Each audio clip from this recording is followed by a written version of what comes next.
Folks, Progressive Democratic Patriots political leader Watson Dew. Pleasant good evening to you, sir. It's a welcome. Want to dive right into the heart of it so you can clear the air. Rumors have been flying around that there's some special agreement, some special alliance with you, the PDP, and that of the PNM, which the end result is to put Tobago back in the hands of the PNM. Comrade, go right ahead and tell us. Well, I consider that to be a very attractive rumor. And that when the PNM, who is my arch enemy, and I am their arch enemy, having suffered them to a great defeat in 2021, when it can be rumored they are coming together. So I give them back to Tobago. That is quite an attractive rumor. It doesn't make sense to me, but it's very attractive. I don't know from whence quarter that came, because I think it's time that Tobago win. Putting PNM back in charge of Tobago, Tobagoans cannot win, and I would have failed myself. I would have failed my dream.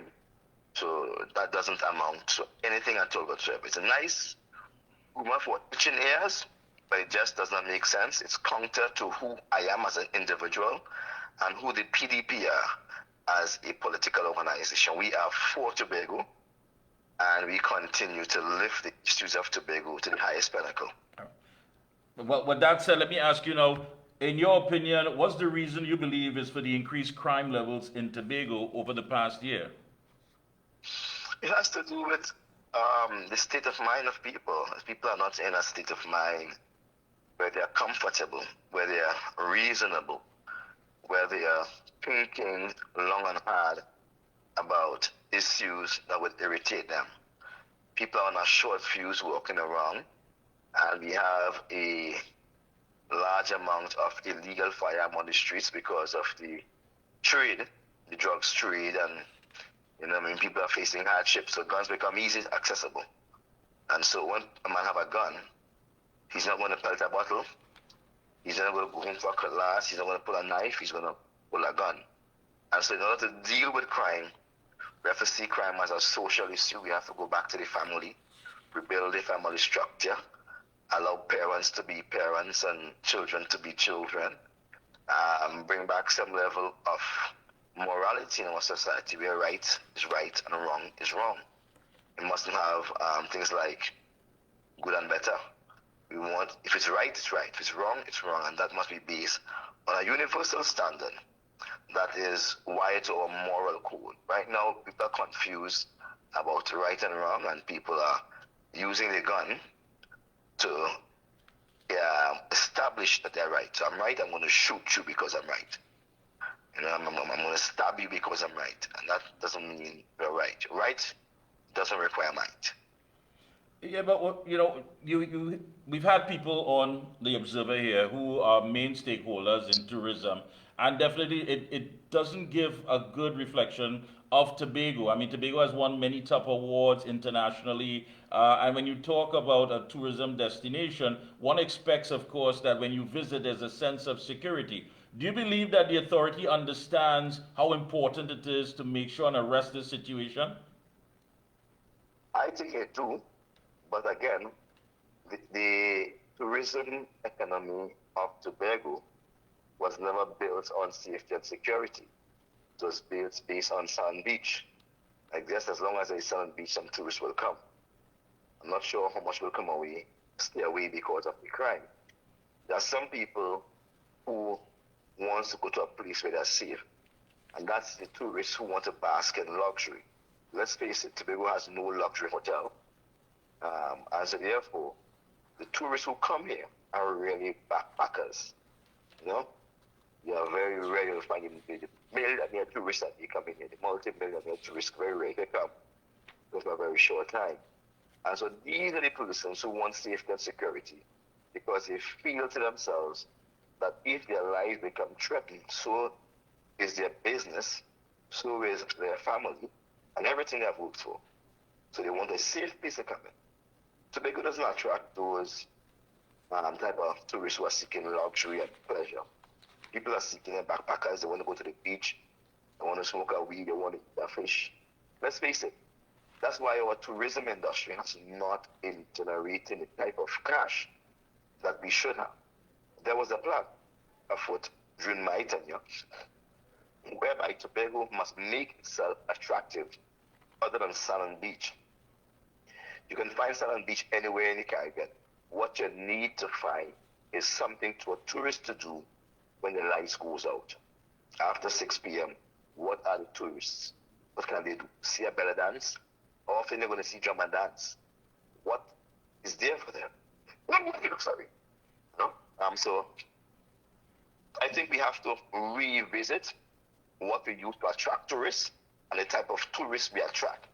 But crime will not keep away tourists per se, because the tourists who come here, they are not really bothered with the crime.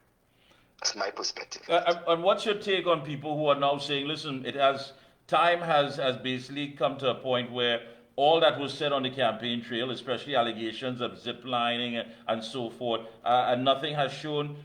We were told that there would be an audit as far as the different services and what have you. That in itself has not been produced. What do you say, at this point in time where these things have not materialized?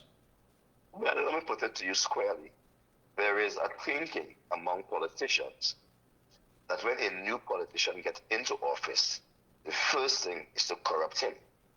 And when you corrupt him, he can no longer present his hand as clean because there is information on him. If the night of the politician should become day, a lot of them will run away. A lot of the so-called decent ones will run away because somebody will have something on them. And so it becomes difficult for Satan to correct sin. And so what has been happening in the PHA, prior to getting inside, the guy who is now there, he was talking about creating whistleblower policies and they want people to come and bring information to them and a whole number of that. And following procedure, and he will fire anybody who go against what is considered to be transparency in government and good governance, etc. But they are not doing that. They are doing things without proper transparency, without authorization, without accountability. $7.5 billion have been spent already, and there's nothing to show for it, not one single thing. All right? The only work that they have generated is 400 jobs that can be considered jobs for criminals, which is 5 on and off.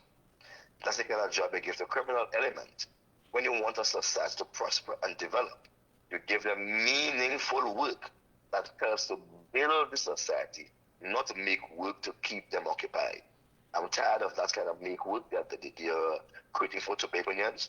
They want work that will develop their brain, but at the end of the day, will lead to infrastructural development, economic development, social development, etc. of Tobago. Yeah. And I need to ask you this finally. The request for 5.8% of the 2025 national budget, according to the Chief Secretary, is both reasonable and fair. As a matter of fact, he expects that it shouldn't be a problem with the Minister of Finance come Imbert. 3.9 billion budget, and the biggest chunks, of course, is for health and social programs. What say you? I think the Chief Secretary is in a dream world of his own, and I think he has become very convinced about these type of dreams he have, but he will not get that, and Tobagonians are quickly becoming wary of his idle chatter. When leaders speak, it must make sense, and it must be realistic. Every time you think it's a joke for you, I mean, it's a whole talk, it's a gallery kind of scene, to erode the confidence of the public in your leadership, because that is not realistic, totally not realistic. Given the fact that we have had 21 years of PNM governance in Tobago, and of that 21 years, 16 of those years, we had PNM in Trinidad, and they never got anything more than 4.3%. So PNM to PNM, they have not got anything more than 4.3%. And so when they're coming to say to us, this guy who is not a PNM, and the PNM in Trinidad, coming to say to us that the PNM will give him that, he's out of his head. He's just being foolish, gallery kind of talk, and trying to create attention. He's not even on good terms with the Prime Minister, so as to attract the Prime Minister's best wishes. He's just being fast and careless with his mouth. All right. Finally, PDP has big plans coming up. Yes, yes. On the 25th of August, that's the last Sunday in August, we'll be having what we call a kind of roundtable meeting at my home, where we be calling all the people, these partners come out, let's eat, let's drink, let's talk, let's discuss the way forward. Before we go into battle, we will sit down and have a conversation. So the 25th of August, that's the last Sunday in August, we'll be having that type of conversation. After August, all things being equal, we will begin to take the streets as real PDP Spartans to do battle with all and sundry. All right. Sunday, August 25th. Thank you so much, comrade. Keep up the Thank good you. work. Best of luck to you and your entire team. And Sunday, August 25th, let's see what happens. Nice, man. Thank you.